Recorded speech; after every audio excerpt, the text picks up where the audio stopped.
cette page de l'Écriture parce que cette page de l'Écriture résume assez bien, on la reprend habituellement, hein, souvent en prélude, en préambule de la divine volonté, cette vision de Saint Paul, ces quelques mots de Saint Paul présentent bien cette ère nouvelle, ce nouveau paysage que nous donne la divine volonté.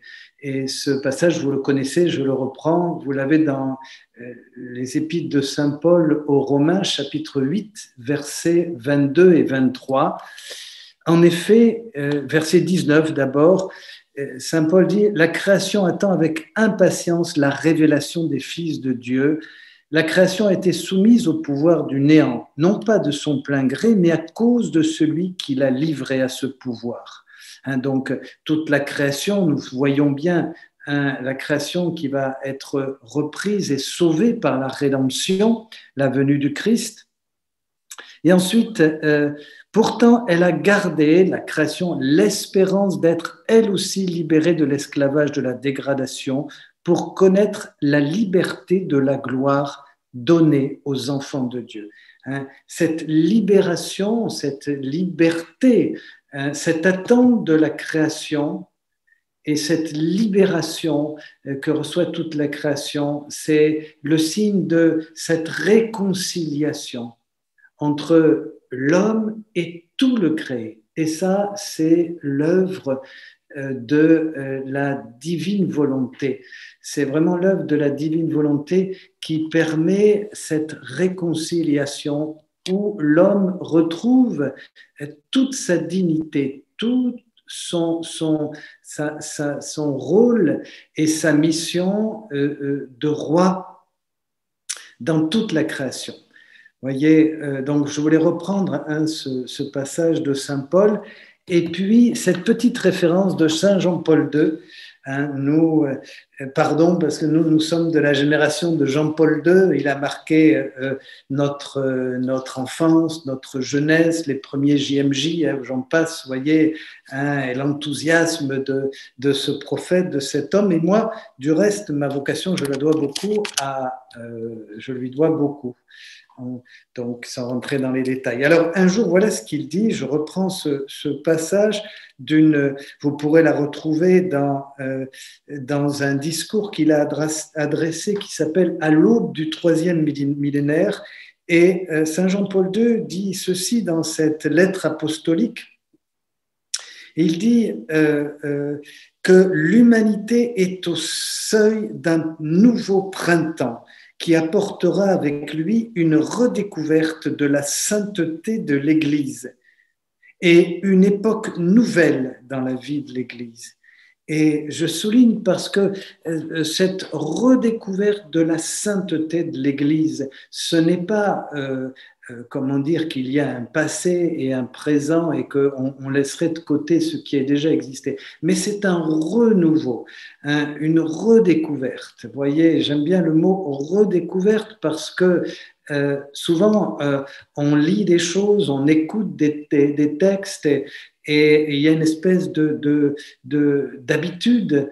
Donc, la redécouverte, c'est vraiment l'œuvre de l'Esprit Saint, c'est l'œuvre de Dieu.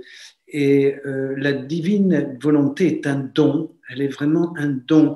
Jésus insiste souvent dans les textes de Louisa pour dire qu'à la différence de la sainteté traditionnelle qui s'obtient par l'acquisition des vertus. Ça ne veut pas dire qu'il n'y a plus un travail des vertus dans le don de la divine volonté, mais il montre bien que c'est un don gratuit. Et le texte dit, vous retrouverez ça dans ces passages, une faveur de Dieu. C'est une belle image, une belle expression pour dire une faveur de Dieu. Dans le mot faveur, il y a favoriser. Et Dieu aime les hommes de cette manière-là. Donc, aujourd'hui, dans mon topo, je voudrais voir finalement deux choses.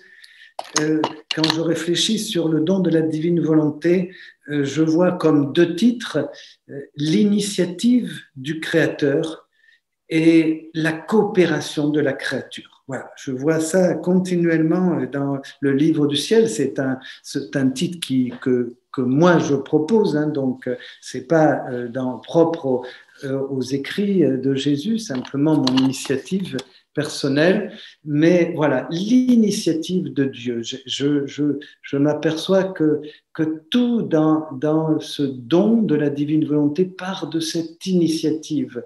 Et je dirais même de cette insistance de Jésus à révéler ses connaissances et sa lumière.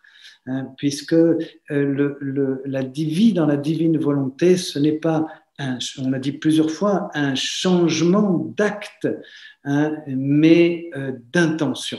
Ce sont les mêmes actes que nous faisons, les mêmes actes que nous posons tous les jours, mais notre intention est différente puisque nous invitons et nous répondons à l'appel de Jésus qui nous donne sa vie divine. Je vous rappelle donc ce petit passage avant de prendre le premier point dans le tome 12, le 8 avril 1918, où Jésus, et quand il commence comme ça, c'est souvent pour attirer notre attention. Et il dit à la vénérable Louisa, « As-tu vu ce qu'est vivre dans ma volonté ?» Est-ce que tu vois ce que ça veut dire vivre? Donc, c'est comme pour attirer l'attention. Et il dit, retenez bien ces quelques paroles, alors là, en quelques mots, j'ai l'impression on devrait y rester. Et là, tout est dit de manière très à la fois succincte et explicite. C'est jouir de toutes les qualités divines. Vous voyez, déjà là, on a vraiment un panorama absolument immense et merveilleux. On a l'impression de se retrouver vraiment devant une immense table et tout est à nous. Jouir de toutes les qualités divines alors même que l'on est sur la terre. Donc, souvenez-vous que souvent, Jésus dit « Mais cela ne t'étonne pas que je souhaite que tu vives sur la terre ce que vivent déjà les bienheureux du ciel. » Vous voyez, ça, c'est vraiment merveilleux. Et on se sent tellement pauvre, tellement loin. Mais ça, tout ça, c'est encore très subjectif. Mais suivons les paroles de Jésus à la vénérable Louisa. Alors même que l'on est sur la terre, c'est la sainteté, dit-il, non encore connue sur terre, et que je ferai connaître, la plus belle et la plus brillante, qui sera la couronne et l'achèvement de toutes les autres saintetés. Donc, si je devais résumer en 3 mots, je dirais d'abord toutes les qualités divines, c'est-à-dire tous les attributs divins que Dieu donne, que Jésus donne. Ensuite, je dirais un chemin de sainteté. Donc là, on est vraiment dans la grande tradition chrétienne. Soyez saints, dit Jésus, comme votre Père céleste est saint. Donc un chemin de sainteté. Mais c'est là où il y a la nouveauté, une sainteté qui n'est pas encore connue sur la terre. Alors là, ça interroge notre curiosité. Mais alors bon, comment et Jésus apporte cette nouveauté. Mais je la ferai connaître, la plus belle et la plus brillante, et qui sera la couronne et l'achèvement de toutes les autres. Donc, 3e point, une sainteté que Jésus veut nous révéler, nous faire connaître. Voilà.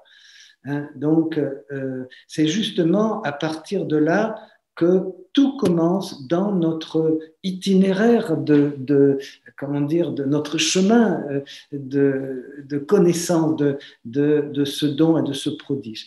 C'est la connaissance, le désir de connaître. Donc, on s'aperçoit que ce désir de connaître qui part de nous va d'abord partir de l'initiative divine. C'est l'initiative du Créateur pour sa créature. Alors là, je vais au tome 12, le 14 août 1917, où Jésus dit ceci: « Vivre dans la divine volonté signifie ne rien faire par soi-même. » Il faut continuer pour ne pas s'arrêter là, parce que sinon on tomberait rapidement dans une incompréhension. Ça serait contraire au processus de conversion de la vie chrétienne. Ne rien faire par soi-même, et là il précise, parce que dans la divine volonté, l'âme se sent incapable de quoi que ce soit par elle-même. Je m'arrête sur ce point parce que effectivement, il y a d'abord ce constat d'impuissance. Ça, on le rencontre d'une manière générale dans la vie spirituelle, la vie chrétienne. Celui qui veut aller plus loin, qui commence à mettre en pratique les vertus, reconnaît, comme dit saint Paul, que par lui-même, il n'y arrive pas. Il passe par des phases de désespération, de regard sur lui-même, de nuit, d'obscurité. Donc, on a tous vécu à des niveaux différents ce passage. Mais là, ce qu'il y a de très très clair, c'est d'abord une incapacité vraiment très claire. Pourquoi? Parce qu'on s'aperçoit que le don vraiment arrive et on le reçoit alors même qu'on n'y est même pas préparé, on n'a même pas, je dirais, particulièrement soigné le terrain d'accueil. Je vais continuer, vous allez voir, c'est plus éclairant. Et donc, le texte dit que l'âme se sent incapable que ce soit donc par elle-même. Elle ne demande aucun ordre et n'en reçoit pas parce qu'elle se sent incapable d'aller seule. Elle dit, et ça c'est je dirais la parole clé, elle dit, vous pouvez souligner ça, si tu veux que je fasse quelque chose, faisons-le ensemble. Alors c'est intéressant parce que c'est Jésus qui rappelle cette phrase, Louisa l'utilisait régulièrement, mais prenez-la vraiment comme cette invitation, comme cette clé, cet itinéraire que Jésus donne. Si tu veux que je fasse quelque chose, faisons-le ensemble. Vous voyez, donc il y a à la fois l'abandon, le désir et même si le mot est un peu juste, je dirais la résignation amoureuse. Ce n'est pas une parole de moi, on retrouve ça dans les textes. Donc l'abandon, le désir, et troisième point, cette résignation amoureuse. Faisons-le ensemble. Et je reviendrai là-dessus parce que quand Jésus parle à l'homme à travers Louisa, qu'il nous parle, il parle souvent de cette compagnie. L'homme, il ne nous appelle pas simplement à une correspondance, mais vraiment une compagnie. Et même dans certains textes, Jésus redira qu'ils nous seront pour lui comme une consolation devant les outrages et le mal. Donc, vous voyez cette relation amoureuse qui est belle et qui est la seule raison d'être pour nous. Sinon, vous voyez, nous ne serions pas là. Donc, il dit, faisons-le ensemble comme une seule personne. Si tu veux que j'aille quelque part, allons-y ensemble comme une seule personne. Ainsi, l'âme, alors c'est là où vraiment, des fois, là, en théologie, on commence à trembler parce que vous allez voir, là, le texte, on a l'impression s'emballe quand Jésus dit, alors l'âme fait tout ce que le Père fait. Oui. Alors là, on a du mal encore à avancer. C'est là où ce que disait Saint Jean-Paul II, oui, une nouvelle et divine sainteté. L'âme, comment l'âme peut faire tout ce que le Père fait? Mais là, il faut lire modestement, avec ce sentiment, évidemment, de se laisser enseigner. Si le Père pense, elle fait sienne ses pensées, elle n'a aucune autre pensée que les siennes. Évidemment, là, vous pourriez me dire, mais alors comment savoir ce que le Père pense? Est-ce que c'est ce que je suis? Est-ce que ce que je pense, c'est ce que le Père pense? Mais Dieu n'est pas homme, etc. Vous voyez, tout un tas de questions nous arrivent. Alors c'est là où il faut vraiment suivre simplement et écouter ce que Jésus veut dire. Parce qu'évidemment, si on fait comme je fais là, on s'arrête sur tout ce que là où l'intelligence bloque, on n'avance pas. Alors on continue. Si le Père regarde, parle, travaille, marche, souffre ou aime, elle regarde ce que le Père regarde, répète les paroles du Père, travaille avec les mains du Père, marche avec les pieds du Père. Vous voyez, c'est quand même très beau et on continue. On voit bien qu'en fait, l'âme est toute conforme. Elle est dans le mouvement d'amour du Père. Donc, dans la Trinité, elle répète, elle regarde les paroles du Père, travaille avec les mains du Père, marche avec les pieds du Père, souffre les mêmes souffrances que le Père et aime ce qu'aime le Père. Elle ne vit pas à l'extérieur. Voyez, voilà, il fallait attendre cette parole pour comprendre un peu plus. Tant que nous sommes à l'extérieur de nous-mêmes, nous ne pouvons pas saisir. Nous entrons donc à l'intérieur du Père. Voilà la vraie vie. Et c'est donc à l'intérieur du Père. Ainsi, elle est une parfaite réplique de lui, évidemment, puisqu'elle est à l'intérieur du Père. Ce qui n'est pas le cas pour celui, et donc là, Jésus fait la différence, celui qui vit de manière résignée. Alors, deux choses qui suivent un peu cette méditation. Premièrement, l'âme va avoir un sentiment de ne rien faire. C'est ce premier constat. Vous pourriez me dire, mais alors, qu'est-ce qui nous fait, qu'est-ce qui va nous faire sentir, on pose souvent cette question, que là nous sommes dans la divine volonté. C'est toujours une question qu'on pose. Alors là, je vais juste me contenter de reprendre ce qui est dit dans le texte. D'abord, l'âme a ce ressenti de ne rien vraiment faire, et donc même d'être peut-être dans une certaine pauvreté par rapport à l'agir, première chose. Et la deuxième chose, elle va rentrer petit à petit, et ça, elle va le découvrir dans la répétition de la vie de Jésus. Alors, le sentiment de ne rien faire. Voilà ce que dit en continuité ce texte. L'âme, ses qualités divines en elle se multiplient indéfiniment, elle fait tout. Après avoir tout fait, elle agit de cette manière-là, et elle peut dire « je n'ai rien fait ». C'est Jésus qui a tout fait, et c'est là mon bonheur. Jésus m'a fait l'honneur de me recevoir dans sa volonté, ce qui me permet de faire ce qu'il a fait. Donc, répéter la vie de Jésus. Ce n'est pas un acte de fausse humilité, comme on pourrait dire, oui, non, mais c'est pas moi, c'est Jésus qui a parlé, c'est Jésus qui a agi. Non, puisque la vie dans la divine volonté, c'est la vie réelle de Jésus. C'est la vie réelle de Jésus, c'est lui, c'est lui. C'est lui qui agit, même si le mot est fort de dire, ben oui, c'est Jésus qui agit. Et donc, et là on reprend, c'est là où c'est deuxième point, la répétition de sa vie. L'âme est paisible, dit le texte, ça aussi c'est intéressant, non sujette à l'anxiété.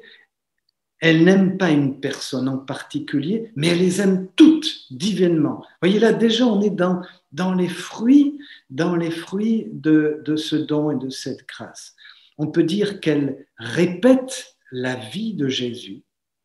Vous pouvez renoter ça, vous voyez, quelle est sa voix, les battements de son cœur, les battements de son cœur, une continuité de tous ses actes. En cela consiste la vraie sainteté. Donc, voilà, ce premier point, toujours dans l'initiative de Dieu, et dans cette initiative du Créateur, il y a, on va dire, une orientation très claire. Et cette orientation, ce souhait, Jésus va l'appeler un projet divin. Donc on peut dire que le don de Dieu, le don de la vie divine, fait partie d'un projet de Dieu. On va voir ce texte, ce qu'il dit. Et ce projet de Dieu va se réaliser par le souffle, un souffle de vie, un souffle de l'esprit. Là, on rejoint tout à fait, vous voyez, je cite ces textes pour vous dire que c'est étonnant comme on rejoint tout à fait ce qui est écrit dans la Bible, hein, la vie divine comme un souffle de vie qui nous transforme. Ici, on est dans le tome 13, le 4 novembre 1921. Quand j'ai créé l'homme, dit Jésus, j'ai envoyé sur lui mon souffle, lui donnant la vie. J'ai mis en lui ma vie, dans la mesure où la capacité humaine pouvait la contenir. J'ai tout mis en lui. Il n'a rien en moi à quoi il n'a pas eu part. C'est intéressant, ça, même si c'est des choses que vous savez, mais c'est toujours une bonne catéchèse de se rappeler de se rappeler que nous avons tout reçu. Comment Dieu a créé l'homme, voyez, ça nous donne beaucoup plus de respect et ça nous aide à aimer l'homme. Voyez, dans sa plus grande misère, dans sa plus grande pauvreté, dans tout ce que nous pouvons voir autour de nous, vous voyez, ce n'est pas une miséricorde de livres, c'est une miséricorde que nous finissons, que nous avons parce que nous aimons avec l'amour de Jésus l'homme et nous l'aimons de plus en plus, parce que nous voyons en lui le Christ. Ainsi, même le souffle de l'homme est l'écho du mien, dit Jésus. Le souffle avec lequel je lui donne la vie continuellement, son souffle se répète dans le mien, que je ressens constamment en moi. Donc, et là, il rajoute, tu vois les nombreuses relations qui existent entre moi et les créatures. Donc, pour bien dire cette initiative de Dieu qui est dans tous les sens, nos sens, nos capacités, nos moyens, tout ce que nous sommes capables de faire. Jésus dit, je les aime beaucoup, car je les considère comme mes progénitures. Voilà le mot que je voulais qu'on souligne, et je le recadrerai de nouveau, parce que, évidemment, je ne l'avais pas découvert jusque-là. Et là, vraiment, c'est quand même, ça va très loin. Mes progénitures, elles sont exclusivement à moi. De mémoire, il y a un passage chez saint Paul qui dit que nous avons l'identité même de Dieu. Elles sont exclusivement à moi. Et combien j'ai ennobli la volonté de l'homme. Je l'ai connecté. J'ai connecté sa volonté avec la mienne, lui donnant tous mes privilèges. Là, donc, on rejoint ce qu'on disait tout à l'heure. Donc, souffle de Dieu, je vous disais, et puis projet divin. Alors, on va aller un peu plus loin, mais toujours dans le tome 13, et le 4 novembre 1921, voilà ce que dit Jésus. En donnant vie à la créature, mon seul objectif était qu'elle réalise ma volonté en tout. Vous voyez, souvent, c'est bon, je vous le rappelle, je sais qu'on l'a déjà dit plusieurs fois, mais on pose la question, mais pourquoi la rédemption quand le Christ revient, évidemment, et dans nos livres, et nous trouvons, mais il faut reprendre bien tout ce que dit le catéchisme également, pour sauver l'homme. Oui, c'est vrai, mais la priorité de Jésus est de redonner à l'homme d'abord, voyez, cette vie divine qu'il avait perdue.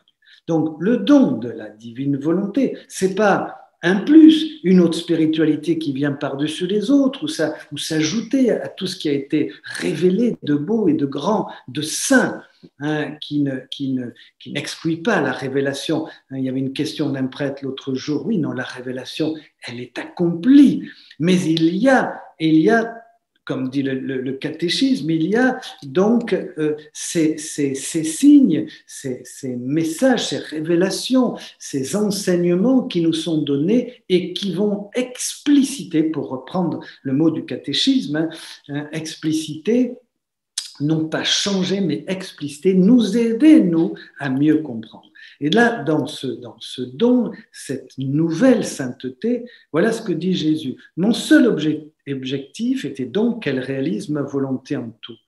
J'ai voulu ainsi me donner une progéniture. J'ai voulu faire d'elle un prodige merveilleux, digne de moi et totalement semblable à moi. Voilà, je voulais vraiment citer ce passage. Cette insistance, et moi dans le titre que j'ai donné à ce texte, j'ai marqué Dieu persiste, cette insistance de Jésus, de Dieu, de la divinité, de nous faire aller plus loin, de nous rendre semblables à lui, de nous donner toutes les possibilités, voyez, pour que nous avancions dans cette nouvelle et divine sainteté. Du reste, vous savez que même si nous avons des doutes, des fois nous pourrions nous dire, bon, ben oui, c'est bien.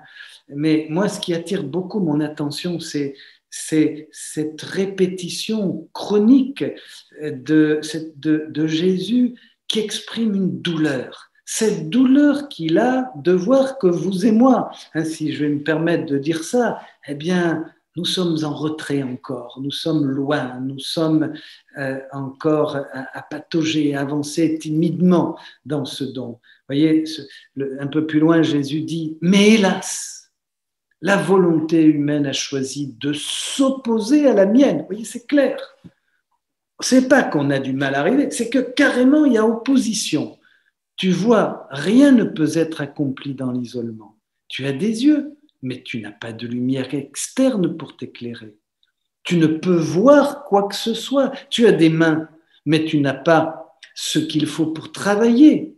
Tu ne peux rien faire, et ainsi de suite. Et là, Jésus précise, insiste, je veux la sainteté dans l'écriture entre elle et moi, entre nous. Moi d'une part, et la créature d'autre part. Vous voyez, là je suis toujours dans mon premier point, c'est-à-dire l'initiative de Dieu. Dieu, Jésus, exprime son intention et son désir, et vous allez voir, c'est pas pour nous mettre au pied d'une montagne immense, voyez, et que tous, vous et moi le premier, nous puissions désespérer, nous dire non, ça c'est pas pour moi, c'est pas pour moi. Au contraire, au contraire. Il nous montre, voyez, le panorama et il nous donne l'itinéraire, on y vient maintenant. Donc, je veux cette sainteté. Et pour moi, en communiquant ma vie et ma sainteté, comme, écoutez bien le mot, vous pouvez le souligner, comme un compagnon fidèle et la créature recevant ses bienfaits comme de fidèles et inséparables compagnons. Oui, c'est étonnant ces paroles. Franchement, c'est assez étonnant comme cette familiarité dans les mots que Jésus va dire. Je termine parce que c'est très beau. Ainsi la créature sera les yeux qui voient et moi je serai le soleil qui lui donne la lumière. Elle sera la bouche et moi le verbe. Elle sera les mains et moi celui qui lui fournit les œuvres à réaliser. Vous voyez donc les mains, mais les œuvres, Jésus, je fournis les œuvres à réaliser. Souvenez-vous ce que je vous ai dit, la vie dans la divine volonté, c'est pas un changement d'acte. Les œuvres que vous et moi nous faisons, qui sont les œuvres que Jésus nous donne de réaliser. Elle sera les pieds et moi les pas. Elle sera le cœur et moi les battements. Mais sais-tu qui forme cette sainteté seule? Ma volonté garde intact le dessein de la création. Voilà, je voulais terminer ce très très beau passage, vous le relirez le 4 novembre 1921, tome 13. Alors, rapidement, un deuxième point, donc évidemment, face à l'initiative du Créateur, la réponse de la créature. Donc, quelle est la réponse de la créature? Bon, on va reprendre le mot qui revient tellement souvent dans la bouche de Jésus, à Louisa, qui est la coopération. Et pourquoi c'est un mot intéressant? Parce que c'est coopérer, vous voyez, coopérer, il y a le mot participer, il y a aussi le mot d'intervenir avec. Donc, comment la créature va réagir face à l'initiative de Dieu? Elle va rentrer dans cette coopération. Alors, souvenez-vous que notre réponse, elle est continuelle. Si on devait être très schématique, je n'aime pas tellement, mais bon, on pourrait dire qu'elle commence avec l'acte préalable. Souvenez-vous, dans nos écrits, on parle de cet acte de préalable, c'est-à-dire au départ de nos actes. Alors on le place en début de journée évidemment, mais bon, ça encore c'est à chacun de voir. Mais dans le texte, Jésus parle de cette décision d'abandon, de cet acte d'offrande, d'abandon au début de journée, voyez, où justement là on confie notre volonté à Dieu. Et donc, en échange que Dieu nous donne sa volonté, qu'on prend toute notre volonté humaine en remettant tous nos actes présents et futurs entre les mains de Dieu. Vous voyez, c'est ce premier acte qui est cette coopération qui commence là, en appelant la divine volonté. Et ensuite, il y a aussi, tout au long de la journée, cette manière de parler à Dieu de ses œuvres. Ce sont les rondes. J'aime bien ce mot parce que ça revient quelquefois, parler à Dieu de ses œuvres.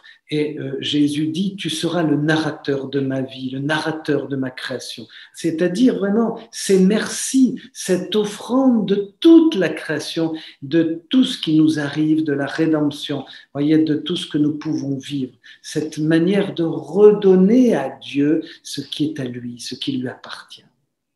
Voilà. Ça fait partie de notre coopération, de notre participation. Comment coopérer à l'œuvre de Dieu? On ne sait pas quoi faire, on est là. On n'a pas à inventer quelque chose d'autre que ce que nous voyons tous les jours, ce qui vient occuper notre espace et notre temps. Cet après-midi, j'étais là, j'avais quelque chose, il y a eu la pluie, j'ai dû changer mon emploi du temps, des choses que vous et moi, nous vivons continuellement, les choses quotidiennes. Et là, je me suis dit, mais c'est là. Des fois, on a cette lumière là, mais c'est là, c'est dans cette intention de redonner à Dieu, ça lui appartient. Et être un narrateur dans ce que nous voyons, dans ce que nous faisons. On reviendra sur ce passage, je l'avais cité, je ne sais pas, une ou deux fois ensemble, un beau moyen de comprendre cette coopération à l'œuvre de Dieu. Alors, trois choses dans cette réponse. D'abord, le désir. Il faut bien qu'il y ait toujours ce désir de notre part, même si c'est Dieu qui agit en tout, il y a bien quand même pour vous et moi un désir de coopérer, un désir de dire merci à Dieu, un désir de l'adorer, de le louer. On va voir ce premier point. Et deuxièmement, ce désir nous amène à quelque chose de très concret. Là, je serai peut-être plus dans le pratico-pratique, mettre de l'ordre dans notre vie. Alors ça paraît un peu une parenthèse dans ce qu'on dit là, mais oui, on s'aperçoit que quand on commence à avancer dans un désir de sainteté, dans un désir de connaissance de plus de lumière, eh bien, on va mettre de l'ordre dans notre vie avec la grâce de Dieu, justement. Alors là, on est dans le volume 13, le 19 novembre 1921. J'ai appelé ce petit passage, c'est un titre que moi j'ai mis, donc vous n'êtes pas obligé de le prendre, ouvrir les volets, parce que Jésus donne cette image et ça m'est resté. Je trouve que c'est très réaliste, cette manière d'ouvrir les volets, c'est le seul moyen de faire entrer le jour.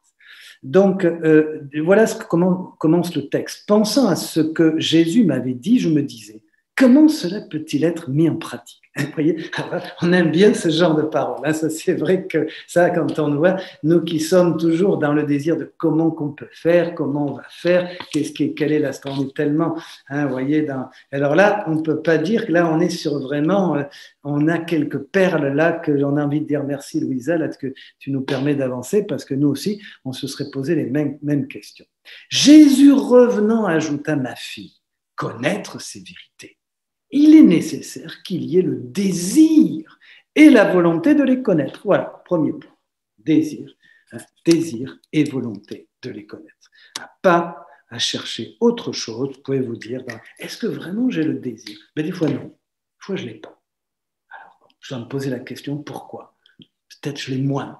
Peut-être il y a de la paresse, voyez. On peut voir aussi toutes les passions en nous, la paresse, la fatigue, le découragement de telle ou telle chose. Tiens, j'ai rien compris, on me dit une personne. Voilà, non, j'en ai assez. Allez, maintenant ça suffit. On passe tous par ces phases. Mais bon, il faut bien comprendre, c'est aussi la connaissance de soi. Donc, ces phases, dans la vie tradition spirituelle, on appelle ça la phase purgative, pardonnez-moi du gros mot, avant d'entrer dans la phase unitive. Bon, c'est le langage, mais je ferme vite la parenthèse, mais c'est très clair. Ces moments où on est purifié, changé, transformé, et ça passe par cette expérience aussi où on doit s'interroger sur notre désir, le désir de connaître ces vérités.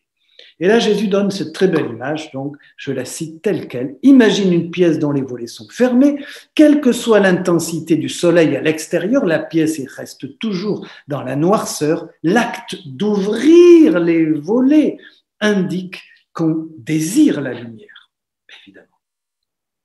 évidemment. Vous ne pouvez pas trouver plus clair comme image.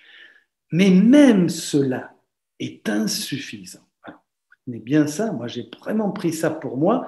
Si on ne profite pas de cette lumière, deuxième point, je voulais vous dire, d'abord, désirer la lumière. Deuxième point, mettre de l'ordre, c'est-à-dire réajuster les choses. Vous voyez, il ne s'agit pas de désirer et on tombe parfois dans ce piège-là, mais qu'est-ce que je peux faire maintenant?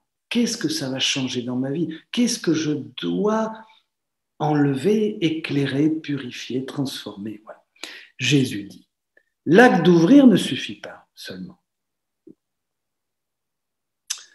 Cela est insuffisant. Il faut mettre de l'ordre. Pour mettre de l'ordre dans la pièce, pour épousseter, afin de ne pas gaspiller cette lumière que l'on reçoit, et ainsi de s'avouer ingrat. Il ne suffit pas seulement d'avoir la volonté de connaître la vérité, il faut aussi chercher à surmonter ses faiblesses, à mettre de l'ordre dans sa vie à la lumière de cette vérité. Voilà. Là, je n'ai pas de commentaire parce que c'est tellement clair.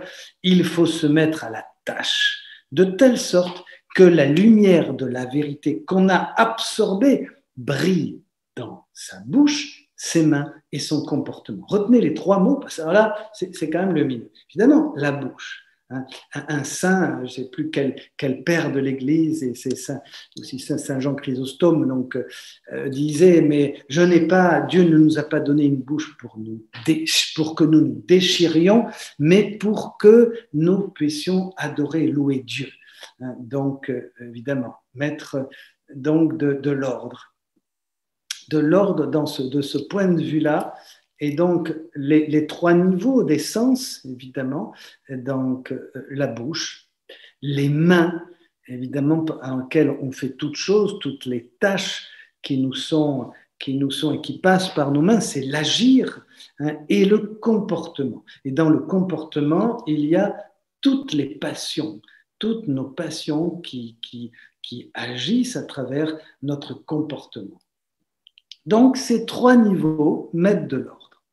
Autrement, dit-il, ce serait comme tuer cette vérité en ne la mettant pas en pratique. Ce serait vivre dans le désordre, en pleine lumière. Et là, l'image est très claire, je continue. Si une pièce est remplie de lumière et en même temps dans un complet désordre et que la personne qui l'habite ne se soucie aucunement de corriger la situation, n'est-ce pas là un spectacle pitoyable ?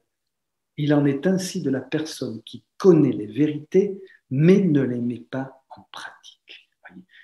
Alors, et la mise en pratique, c'est le désir. C'est déjà énorme de désirer mettre en pratique simplement ce que vous et moi nous écoutons, nous entendons. Et on ne va pas chacun à son niveau de compréhension. J'insiste aussi, parce que des fois, nous pourrions sentir comme une frustration, où tiens, on est étonné, il y en a un qui a beaucoup mieux compris que nous, ben non, on est là à côté, le conjoint, le voisin, je ne sais pas, ou tel, moi ça m'arrive quand on parle avec les uns les autres, je dis mais non, je n'aurais pas dit ça, parce que ce n'est pas encore clair pour moi. Ben, c'est comme ça. C'est comme ça, mes amis. Cette acceptation, vous voyez, c'est, je crois, pour Dieu, le signe que vraiment, modestement, nous avons le désir d'aller plus loin en respectant la manière dont Dieu nous enseigne, la manière dont Dieu illumine notre intelligence et notre cœur. Sois toutefois consciente que dans toute vérité, la simplicité constitue le premier élément. Si une vérité n'est pas simple, elle n'est pas lumière et ne peut pénétrer l'esprit humain. Voilà, trois choses que je voulais vous dire. Le désir, mettre de l'ordre, oui, pour arriver à ces vérités qui sont simples, cette simplicité qui est vraiment la manière dont Dieu va nous enseigner. Je me souviens d'un passage où Jésus dit, mais nous ne voulons pas jamais nous n'avons voulu laisser à la créature des enseignements compliqués. Alors, dans le même sens, je reprends ce passage où il est dit, dans le même sens, euh, de cette coopération. Donc, on voit ici, au texte que j'ai pris, ouvrir les volets, un deuxième point, la coopération de l'homme, c'est aussi un culte que nous rendons à Dieu. Et Jésus va dire le vrai culte rendu à Dieu. Alors, quand nous pensons culte, nous les catholiques, marqués par la théologie sacramentelle, on peut dire que c'est vraiment nous ce qui nous caractérise. Je dis ça sans aucune connotation, ni en bien ni en mal, même en bien. Enfin, ça fait partie de du cœur de notre vie chrétienne. Et là, vous allez voir, c'est intéressant parce que Jésus montre que cette coopération de la créature en accueillant et en désirant la vie divine et la vie dans la divine volonté, c'est un culte agréable à Dieu. Voilà ce qu'il dit. On est dans le tome 6, donc on revient dans ces premiers tomes avant le 11, le 8 février 1924. Il me dit, alors je parle un petit peu avant, voilà. La fusion est vie de Dieu, Jésus-Christ, et ma bouche, mes mains, je dis, mon doux bien, quant à moi, je ne veux rien d'autre, dit-elle, ça c'est Louisa, que ta très sainte volonté. Alors, j'insiste sur ce passage parce qu'après, Jésus va réagir par rapport à ça. Souvenez-vous, la coopération, c'est le désir. Donc là, je ne veux rien d'autre. C'est une prière que vous et moi nous pouvons faire. Seigneur, je ne veux rien d'autre que ta volonté. Ça paraît très pauvre, mais tout est dit. Ta sainte volonté. Je ne regarde. Alors là, un beau passage pour nous qui souhaitons nous sanctifier, j'aime bien. Je ne regarde ni si j'ai mal, ni si je me réjouis, mais ta volonté est tout pour moi. Et vous voyez, moi j'en suis bien loin. Je ne peux pas dire, moi je ne pourrais pas dire, je ne regarde ni si j'ai mal, ni si je me réjouis, parce que ça c'est vraiment l'âme abandonnée totalement. J'ai mal, je suis bien, j'ai mal à la tête, je ne sais pas. Je ne regarde pas, mais ce que je regarde, dit-elle, mais ta volonté est tout pour moi, puisque tout est volonté de Dieu. Toute chose est là et nous manifeste la volonté de Dieu. Alors, regardez la réponse de Jésus. Il me dit, c'est ce que j'attends de toi, cela me suffit et me contente. Donc, on pourrait dire que la coopération, vous et moi, notre coopération contente Dieu. C'est le culte le plus grand et le plus honorable que puisse me rendre la créature, ce qu'elle me doit en tant que son créateur. Quand l'âme fait ainsi, on peut dire que son esprit vit et pense par mon esprit. Donc, voyez, donc deux choses. D'abord, Jésus explique, oui, tu as raison, cela, non seulement cela me contente, fait ma joie, et après il dit, c'est vraiment le propre de l'âme, et il explique, là maintenant, il va nous dire ce qui se passe. Des choses, quand vous lisez ça, vous dites, ah bon, on a presque envie de rester muet. Il se passe tout ça quand on coopère à l'œuvre de Dieu. Et là, Jésus dit, donc je vais citer toute la phrase, quand l'âme fait ainsi, c'est ce que vous et moi, mais on ne le ressent pas, on ne le voit pas.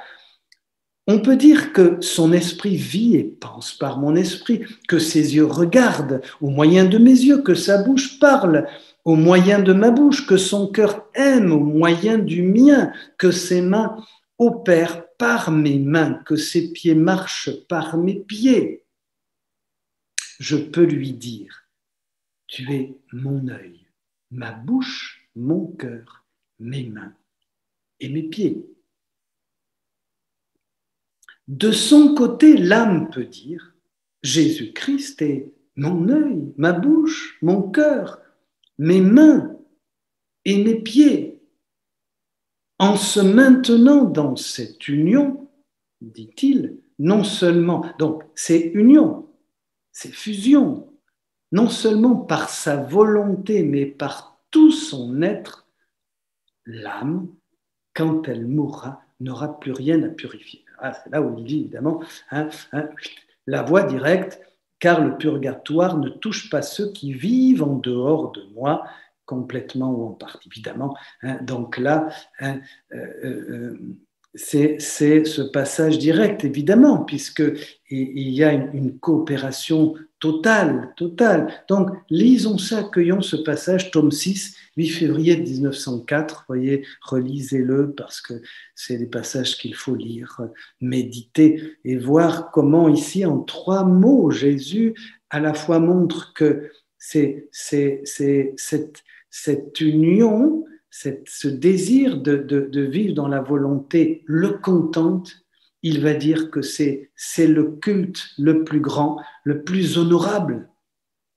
Et il montre justement que cette coopération est une union totale. Jésus-Christ est ma bouche, mon cœur, mes mains. Voyez, comme c'est vraiment fort, c'est vraiment fort. Et en même temps, quand on lit ce passage, on a quelque chose en nous, comment dire, nous dit, mais oui, bien sûr. Oui, c'est ça, bien sûr. Mais oui, ça ressemble tellement à l'itinéraire par la rédemption, l'itinéraire d'accueillir le Christ en nous. Nous nous souvenons de cette parole de Jésus, Père, qu'il soit un comme nous sommes un. Donc, mais là, voyez, c'est l'initiative de Dieu nous amène encore à quelque chose que c'est comme si une porte s'ouvrait et que nous oserions pas entrer, comme si nous avions de dire, mais non, à travers ce que nous voyons. Et justement, Jésus nous y fait rentrer. C'est déjà, je reprends ces paroles mêmes que je vous ai déjà répétées, pardonnez-moi, mais qui sont tellement reprises par Jésus, c'est déjà la vie du ciel. Dans la foi, c'est vrai que c'est dans la foi. C'est-à-dire que on est là, on dit ça, pourtant, c'est déjà, et Jésus dit, ça ne t'étonne pas que je souhaite déjà qu'ils vivent cette vie du ciel. Cette façon de vivre consiste en une coopération continue de l'âme à l'opération une et éternelle de Dieu. Une coopération. L'âme rend continue cette coopération et elle alimente cette coopération. Ça, je l'ai dit au tout début, mais retenez les 3 grandes choses. Notre coopération se continue par cet acte préalable que j'ai expliqué brièvement, que vous avez aussi les ronds, devenir le narrateur des œuvres de Dieu, prendre et redonner à Dieu ce qui lui appartient, et tous les actes que nous faisons en invitant la divine volonté. Un très beau passage que je cite les références, le 27 mai 1922, Jésus explique qu'il reprend ce passage que je viens de résumer là, de cette coopération de l'âme à son Créateur. Et donc, je termine par ce passage, encore une fois, quels sont les fruits de cette coopération ? Quelles sont les conséquences? Et là, on bascule là dans ce que Jésus nous dit, dans ses œuvres divines, dans le ciel, dans ses œuvres merveilleuses, parce que nous ne voyons pas toujours les fruits. Et voilà ce que Jésus dit. Dans le tome 33, le 28 septembre 1935. Lorsque la créature coopère de cette manière-là, elle m'aime, elle me donne le souffle, la chaleur, chaque bien qu'elle fait. Alors, je fais une parenthèse là parce que, nous voyons ce que Dieu nous donne, parce que nous sommes dans une logique de spiritualité reçue, acquise. Nous avons plus de mal, en tout cas, c'est moi qui l'exprime, à voir ce que nous pourrions donner à Dieu et qui pourrait vraiment satisfaire son cœur, lui apporter quelque chose de nouveau. Ouais. Et bien là, justement, vous voyez, on est une nouvelle fois confondus parce que Jésus va nous dire, et c'est peut-être ce que nous avons du mal à comprendre, tout le bien que nous lui faisons à lui. En théologie, on dit que Dieu en lui-même se suffit. Il est le bien suprême. Qu'est-ce que nous pourrions apporter de plus? Eh bien, justement, voilà ce que Jésus dit.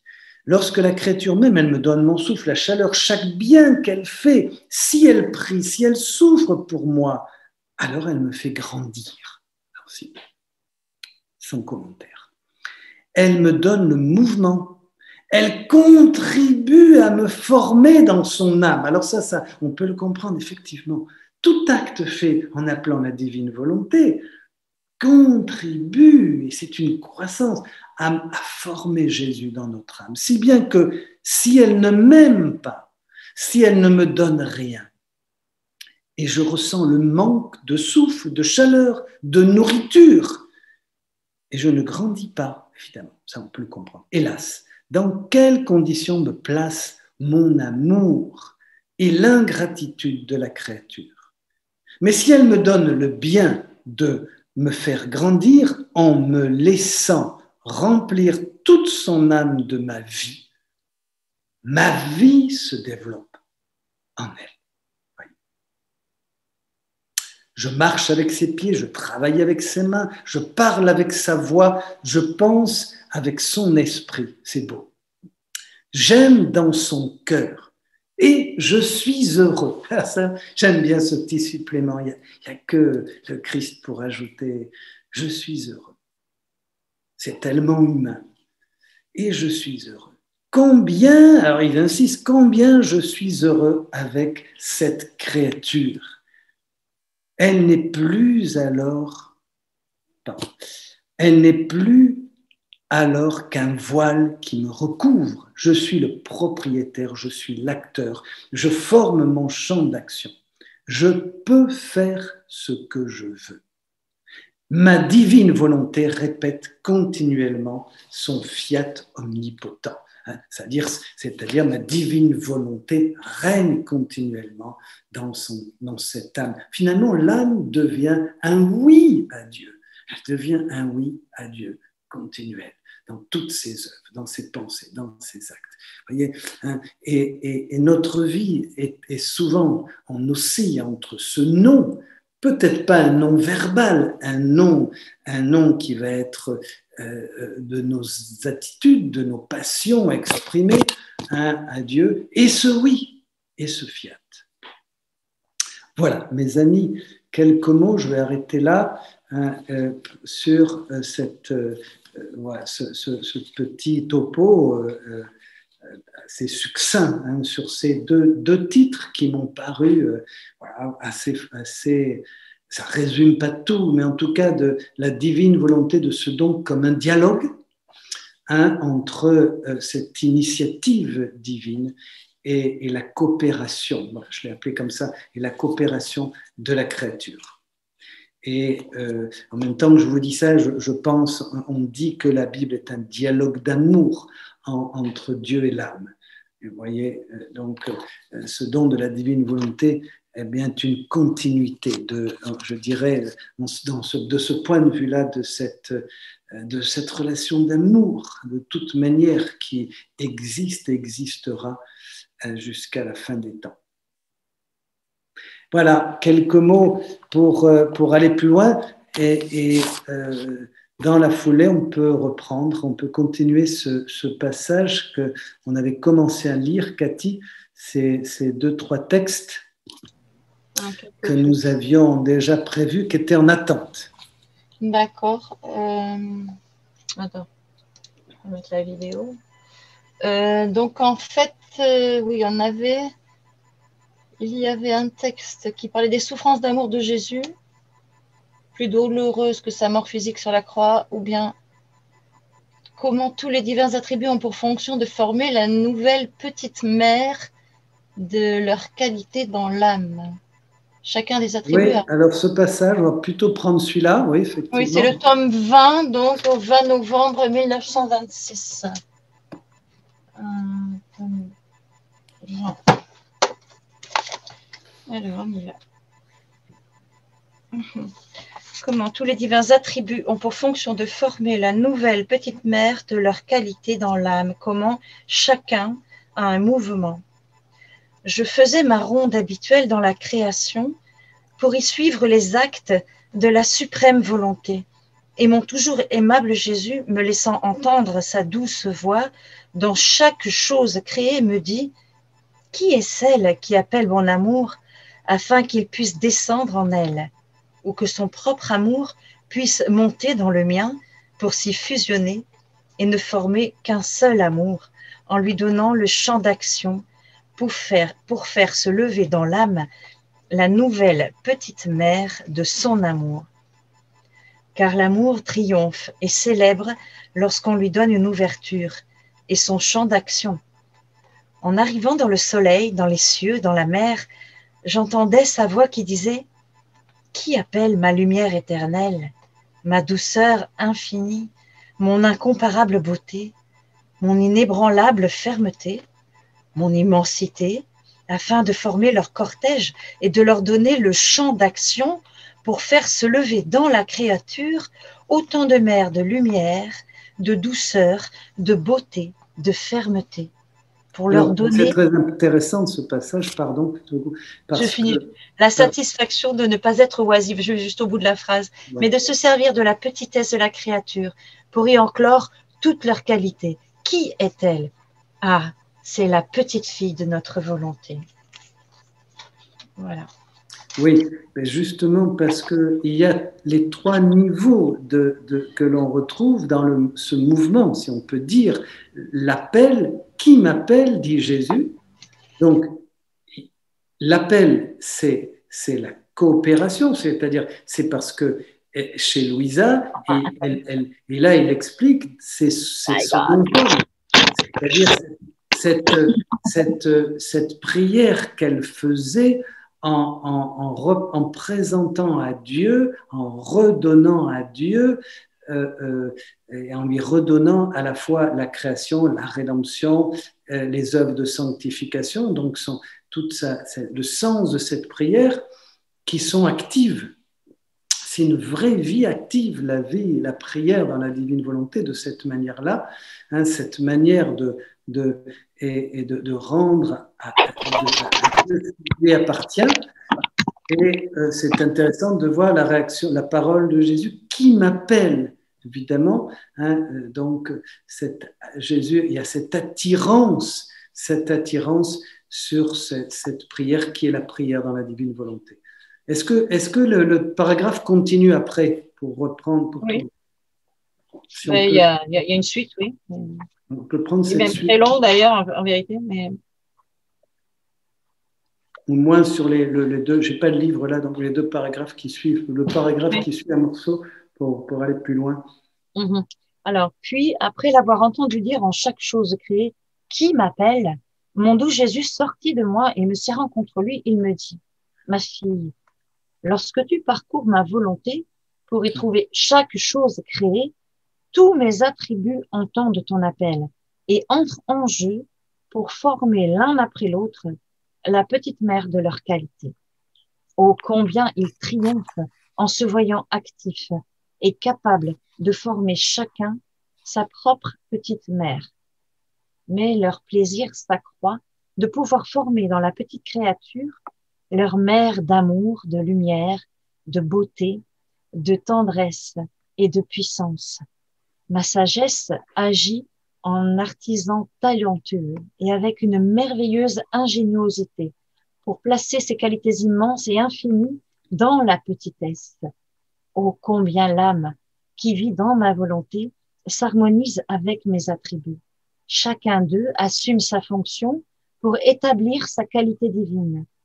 Si tu savais le grand bien que tu acquiers en suivant ma volonté dans tous ses actes et l'art qu'elle déploie en toi, tu serais toi aussi dans la joie d'une fête continuelle. Après quoi, je continuais à suivre la création et je pouvais voir ce mouvement éternel qui jamais ne cesse en s'écoulant partout. Et je me disais, comment puis-je suivre le vouloir suprême partout s'il court si rapidement en toutes choses? Je n'ai ni sa vertu ni sa rapidité. Par conséquent, je dois rester derrière sans pouvoir suivre son murmure éternel en toutes choses. Mais mon doux Jésus se manifesta alors en moi et me dit, ma fille, toutes les choses ont un mouvement continu parce que, sorti d'un être suprême qui contient un mouvement plein de vie, toutes les choses sorties de Dieu devaient en conséquence posséder un mouvement vital qui jamais ne cesse. Et s'il cesse, cela signifie que la vie s'arrête. Tu as toi-même en toi un murmure, un mouvement continuel. De plus, la divinité, en créant la créature, lui a donné une ressemblance aux trois personnes divines. Elle a placé en elle trois mouvements qui devaient murmurer continuellement pour s'unir à ce mouvement et à ce murmure continuel d'amour de leur créateur. Et ce sont le mouvement des battements de cœur qui jamais ne cesse, le sang qui circule sans jamais s'arrêter, la respiration du souffle qui jamais n'arrête. Et cela, dans le corps. Dans l'âme, il existe trois autres mouvements de plus qui murmurent continuellement. L'intellect, la mémoire et la volonté. Par conséquent, tout est en lien avec le mouvement de notre Créateur, afin de murmurer de concert avec son mouvement éternel. C'est Alors, ainsi que tu suis il s'agit des trois puissances de l'âme, qui sont citées ici, qu'on appelle, étonnant que Jésus les cite, l'intelligence, la mémoire et la volonté. Dans la tradition, on appelle ça les puissances de l'âme, qui sont ce qui permet à l'Esprit Saint d'agir. Et donc, Dieu agit à travers l'intelligence et il la purifie, la sanctifie, et bien sûr à travers donc la mémoire également et la volonté. Donc l'intelligence qui nous introduit dans la sagesse de Dieu, la mémoire dans l'amour, l'amour donc de Dieu, qui est donné par l'Esprit Saint, et la volonté qui nous fait aussi connaître et découvrir les trésors de la sagesse de Dieu, les puissances de l'âme. Continue. Alors, c'est ainsi que tu suis ma volonté dans son mouvement incessant, dans ses actes qui jamais ne cessent, et tu fais revenir ton mouvement dans le sein de ton Créateur, qui attend avec tant d'amour le retour de ses œuvres, de son amour et de son murmure. En créant les créatures, la divinité agit comme un père qui envoie ses enfants, pour leur bien, l'un vers une ville, un autre à un champ, un autre à travers la mer. Certains dans des endroits proches et d'autres vers des lieux éloignés, en donnant à chacun une tâche à remplir. Mais, en les envoyant, il attend avec impatience leur retour. Il regarde toujours pour voir s'ils reviennent. Lorsqu'il parle, c'est de ses enfants. S'il aime, son amour court vers ses enfants. Ses pensées volent vers ses enfants. Pauvre père, il se sent crucifié parce qu'il a envoyé ses enfants au loin et il languit de les voir revenir. Et si, puisse cela ne jamais se produire, il ne les voit pas tous revenir, il est inconsolable. Il pleure et gémit de douleur, à tirer des larmes des cœurs les plus durs. Et c'est seulement lorsqu'il les voit tous revenir dans son sein paternel et peut les serrer contre sa poitrine, qui brûle d'amour pour ses enfants, qu'il est satisfait. Ô combien notre Père céleste, plus qu'un père, soupire, brûle, délire pour ses enfants, parce qu'il les a sortis de son sein et qu'il attend leur retour pour les serrer dans ses bras. Et le royaume du Fiat suprême est précisément cela, le retour de nos enfants dans nos bras paternels. Et c'est pourquoi nous languissons tant après lui. Alors oui, merci pour ce très beau passage-là que tu as continué jusqu'au bout.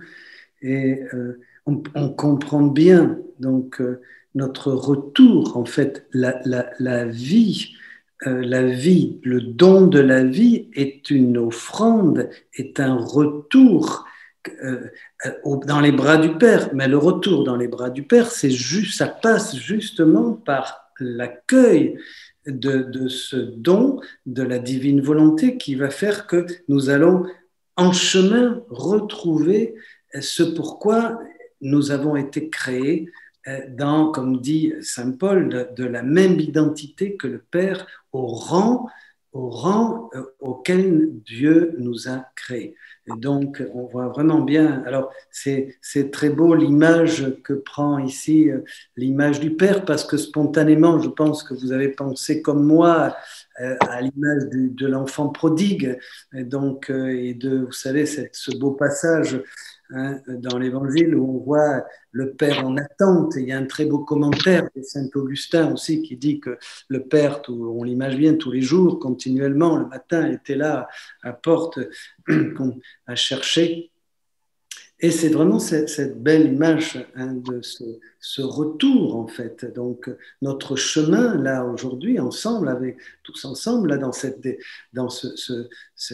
avancée, dans ces connaissances, c'est un retour dans lequel nous recevons ces lumières et ces connaissances qui nous changent, qui nous transforment. Et Jésus dit cette belle image d'un retour dans les bras du Père, et de cette douleur, de cette souffrance qui parfois nous est étrangère à nous qui avons le cœur froid, cette souffrance propre de Jésus qu'il exprime et du Père, de nous voir éloignés, exilés, c'est vrai, exilés de la patrie. On reprend souvent ça. Avant de peut-être de voir le dernier passage, je vous laisser un moment si vous aviez éventuellement, et si je peux répondre à quelques-unes de vos questions, si vous voulez prendre ce moment maintenant, et si je peux apporter quelques réponses. Je vous laisse un peu ce moment ou un éclairage ou un témoignage un peu dans ce sens de ce que nous avons dit. Tout à l'heure, je vous parlais et j'ai retrouvé les références par rapport à, je vous parlais des faveurs de Dieu. Et en fait, je vous disais, je reprends le passage où il dit, le don de la divine volonté ne découle pas de la perfection des vertus. Et bon, ben ça, c'est toujours important à savoir, même si ça ne veut pas dire que notre vie n'est pas aussi une purification, un changement, une acquisition des vertus. Mais enfin, le texte dit, ne découle pas de la perfection des vertus, mais d'une pure faveur de Dieu. Je vous ai cité le passage, mais je n'avais pas les références. Une pure faveur de Dieu qui perpétue l'exercice continu de l'âme dans la divine volonté. C'est une faveur de Dieu. Nous nous ouvrons, nous appelons, nous désirons cette faveur de Dieu comme quelqu'un un père, une maman qui veut donner un cadeau à son fils et à ses enfants et à sa fille et la fille répond. Elle dit, mais oui, je le veux, je le désire, donne-le-moi. Voilà, c'est comme ça. Et ce passage, vous pourrez le retrouver au tome 13, le 14 septembre 1921, sauf erreur de ma part. Bonsoir, si je voudrais poser une question. Bonsoir, ma sœur. Donc, moi, je débute dans cette démarche de divine volonté. Il y a une question qui me taraude depuis quelque temps. C'est la notion du libre arbitre, en fait. Donc, à quel moment, tout en étant dans la divine volonté, à quel moment cette notion-là prendrait sa place, dans la mesure où, quand on est dans cette démarche de la divine volonté, on doit laisser justement Jésus vivre et faire par nous et avec nous. Donc, à quel moment réellement la notion du libre arbitre peut être cohérente, en fait, dans la démarche de la DV? D'accord. Si tu permets, si vous permettez, pour voir si j'ai bien compris, donc en fait, quelle est la place du libre arbitre dans l'accueil de la divine volonté? Est-ce que c'est à peu près ça ou pas tout à fait? Oui, c'est ça. Oui. D'accord. Alors, merci pour cette bonne question. Alors, évidemment,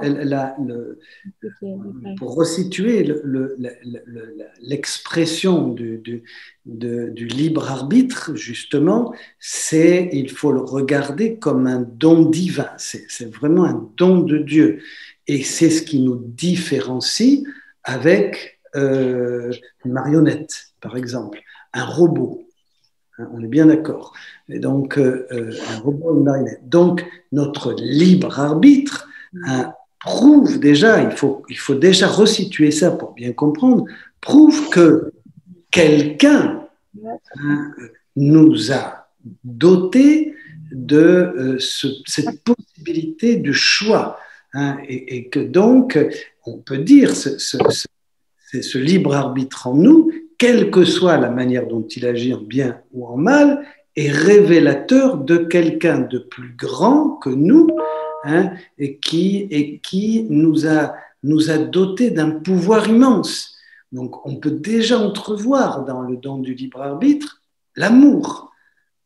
Parce que c'est quand on aime vraiment qu'on donne à quelqu'un justement cette possibilité de vouloir et de choisir, justement. Eh bien, c'est justement là que l'on peut qu'il faut resituer ce don de la divine volonté, parce que c'est une faveur de Dieu que nous avons ou pas la possibilité, à cause de notre libre arbitre, mais je dis à cause, dans ce sens-là, de choisir, d'accueillir ou pas. Donc, pour vous répondre, la vie dans la divine volonté, elle est continuellement, comment dire, sous la houlette, sous, je ne sais pas, l'autorité, la puissance de notre libre arbitre, qui continue.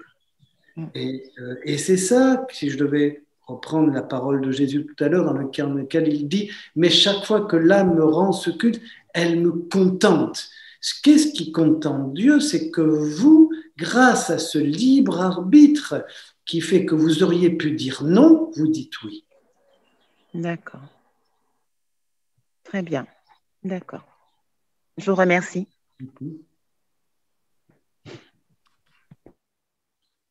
Moi aussi, j'aimerais poser une question. Je vous en prie. Au tout début, moi aussi, je suis dans mes débuts et quand on parle de ronde, en ce moment, je me questionne avec justement un mot que vous avez dit. Vous avez dit les rondes, c'est parler à Dieu de ses œuvres.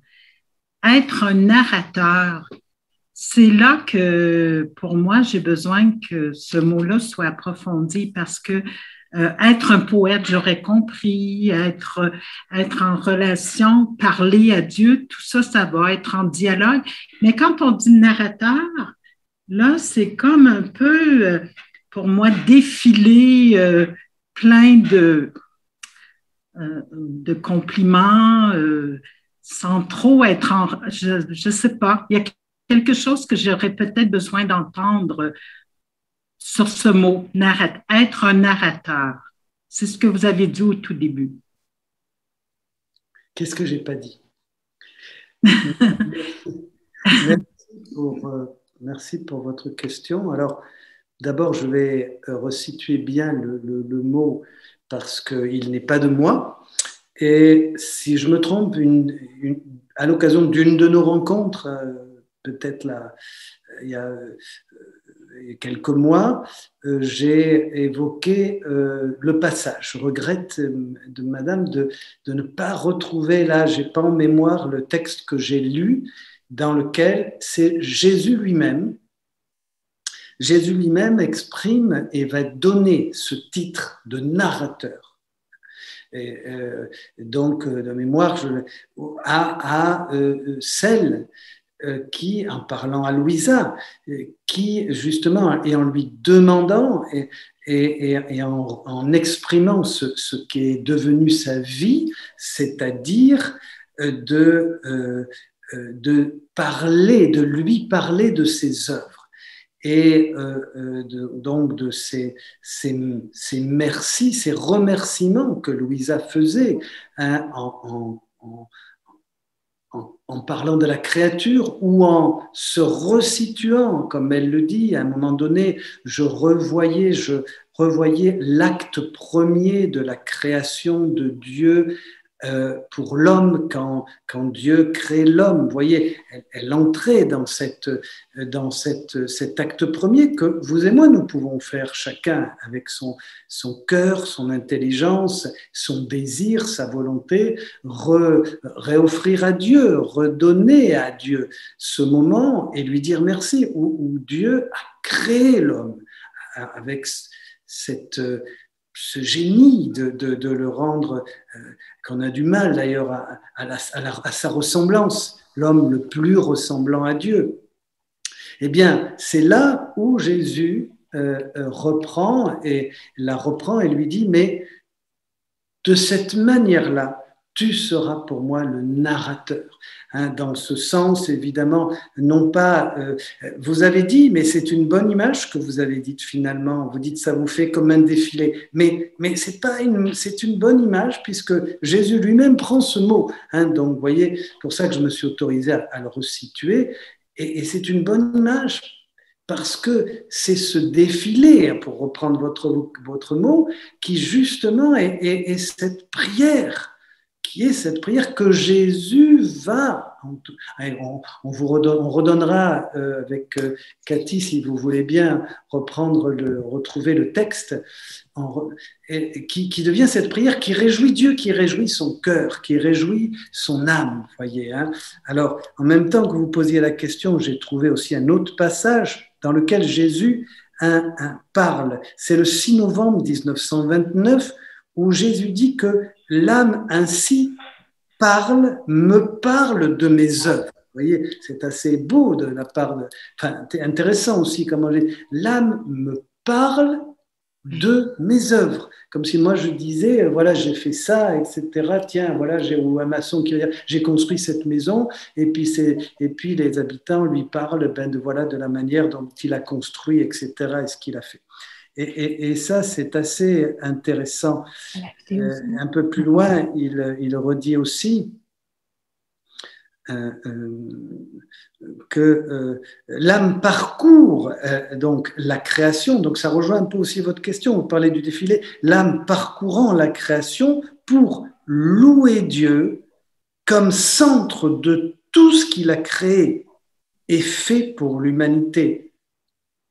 Et c'est ce que Louisa appelle, de ce point de vue, aussi les rondes de la création. On a là, dans ce texte du 6 novembre 1929, où louer, mais comme centre, louer Dieu où il est le centre de tout ce qu'il a créé et fait pour l'humanité. Parce que en même temps qu'il y a cet être narrateur, je reprends ce mot, ce défilé, ce qu'il faut bien comprendre, c'est qu'il ne s'agit pas de faire une liste. Alors là, vous voyez, effectivement, qui serait de redonner, ben voilà, il y a ça, et puis on passe en revue, etc. Vous voyez, comme si on était en train de faire l'inventaire de quelque chose ou d'un journal. Pas du tout. Là, alors, on reprend les œuvres, mais ces œuvres sont l'agir de Dieu pour nous. C'est des œuvres qui ont toute une âme, elles sont remplies de vie divine, elles sont l'empreinte de Dieu qu'il a créé par amour pour les hommes.